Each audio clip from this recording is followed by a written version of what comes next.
What's up, YouTube? Glad to have you here. Random edition of Morning Scone. I'm driving into work. Don't worry, this is not unsafe. Not looking down at you. The phone is in the console, just sitting there, so I'm just going to talk to you. I just want to let everyone know who's been watching Morning Scone. And by the way, thank you so much for watching Morning Scone the past few months. I've loved doing it. I've loved the response. I'm going to move the show to Facebook. My Facebook page. So if you're on Facebook, at Matt Moscona AFR. Now my intent always was originate the show from the YouTube page and disseminate it from there across my social media platforms. The problem is YouTube has not been super user friendly. It's cutting off videos at 10 or 12 minutes. It's not letting me extend beyond that. Uploading videos has been a challenge at times where it cancels uploads. I've had to record videos 2 or 3 times in a morning. It's not been user friendly for that purpose. So that sucks, but the response on Facebook the past 2 days have been really, really good. So what I'm doing is I'm going Facebook Live from my Facebook page. So that's at Matt Moscona AFR. Go find my page, not my personal account, my page. Like me there.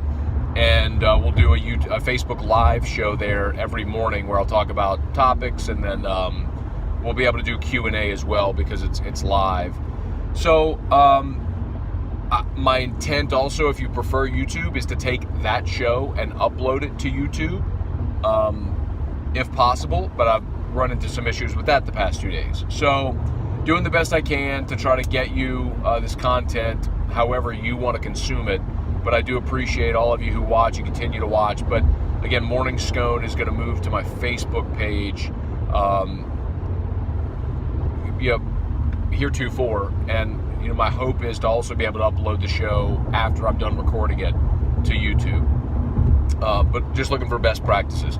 But since you're here, I'll give you a couple of thoughts on the LSU baseball season coming to an end. When you play that many games, I think they want to play 12 games in the course of just over 2 weeks. That's a ton of baseball for a college team. It's not really built for it. Very disappointing to not be more competitive against Oregon State, but that's a really good team, and you flat ran out of gas. If you want to do the second guess thing, the one thing I would say is I would have rather them start Todd Peterson instead of Devin Fontenot. Against Oregon State. Peterson was more rested. Fontenot pitched 3 times in 4 games in Hoover, and then came back and threw 3 innings on 50 pitches ish on Friday against San Diego State. He gets 1 day's rest, and then you asked him to start today. Last night. That's just a bummer, and it's a lot of work for a guy who's a freshman, on a freshman arm. So. I credit Fontenot for getting out there and giving it his all, but against that lineup, that their intent was just drive up pitch count, and they did a great job doing it. I mean, the first batter of the game, Fontenot had him down 0-2, and he winds up battling back for a 9-pitch at bat, and ultimately goes yard whenever Fontenot left a fastball up and in. So it's disappointing that it happened the way it did, but again, not altogether unsurprising. Some people have asked, by the way, credit LSU for the win against Northwestern State. I mean, an awesome performance to come back, to waste so many opportunities early in that game, and then to be down a run going into the 9th. You're down to your final 3 outs of the season, and you end up putting up a 5 spot. So Nick Coombs, Calica, came up with a big hit, so good on them, for coming up with that pretty cool moment in the postseason. I've gotten a lot of people asking 2 questions in particular. One is about, displeasure with LSU's offense and if LSU's going to hire a hitting coach. And the other is about LSU's seeming lack of elite arms, especially when you go against a team like Oregon State and see what they ran out there, over their 3 games in their regional, where you had, guys that are all going to be high draft picks. I'll put it to you this way. LSU has had elite arms. Actually, it's been a great run of elite arms, with Renato or Coleman, even Renato, Gosman, Nola, of course Lang and Poche. And then Eric Walker looked like he was going to be next, and it may still be. I anticipate he will be, but he was injured. I mean, the whole complexion of this season changed with the Eric Walker injury because it caused Zach Hess, your best reliever, to have to be your best starter. Not just a guy in the rotation, but to be the guy in the rotation.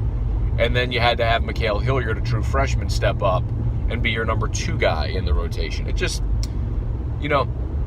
this was a weird year, but I can look to next year and go, okay, well, you get Eric Walker back, and guys usually come back from Tommy John even stronger. And so you get Eric Walker back. You got Mikal Hilliard as a sophomore. And then you're like, okay, well, we got A.J. Labus, you got Nick Bush, Nick Storrs should be healthy, and they thought he'd end up being a weekend rotation guy this year anyway. I think Cam Sanders is going to sign. That's the indication I've gotten, that they expect Cam Sanders to not be back next year. Wherever he gets drafted, he'll sign. So, I mean, you're going to be, and then Peterson could obviously be part of the rotation as well, but I like him in the role he's in. Anyway, point is, man, like, you're going to have some dudes next year. Like, you're going to have a really deep, strong pitching staff. And that's not even counting whatever freshmen they may bring in. That's not counting, Fontenot, who we just talked about. Then you wonder how guys like Kodros may develop. Long guy from the left side. Could he pack on a little muscle and add some velocity? Which I think is obviously a big point why they signed him to begin with. So, and then you're getting Josh Smith back. Your shortstop, table setter offensively. Daniel Cabrera is going to be a dude. I think they have a chance to get Antoine Duplantis back. I mean, you're going to sweat that out in the draft, but then you'll have guys like Broussard and probably Slaughter. I could see a scenario where Slaughter isn't back next year, but I think he will be, and he'll be your starting third baseman, and hopefully just keep developing even further as a hitter. There's a lot to like. Bryce Jordan, Hunter Fiducia. There's a lot to like about the team next year. And they should be back next year right in the mix of competing for the SEC championship and regional host and national seed. And all of that, as you saw, the whole dynamic changes with your pitching staff. So here's hoping that they take the offseason, these guys get rested, get healthy, and they come back next year with a loaded gun, because if they do, I think LSU baseball next year should have a potential to be right back in that mix for national seed in Omaha. I know that's always the expectation, but this year it was difficult because of all the guys you lost off of last year's team, which was great, and then you compounded all of that with injuries. So anyway, I'm pulling up to work, so going to put a button here on this random edition of Morning Scone. But pulling up at work. Sorry, you just got a nice shot of my nose hairs. Anyway, thanks for watching. Y'all go check out Morning Scone on Facebook now, and we'll see you next time.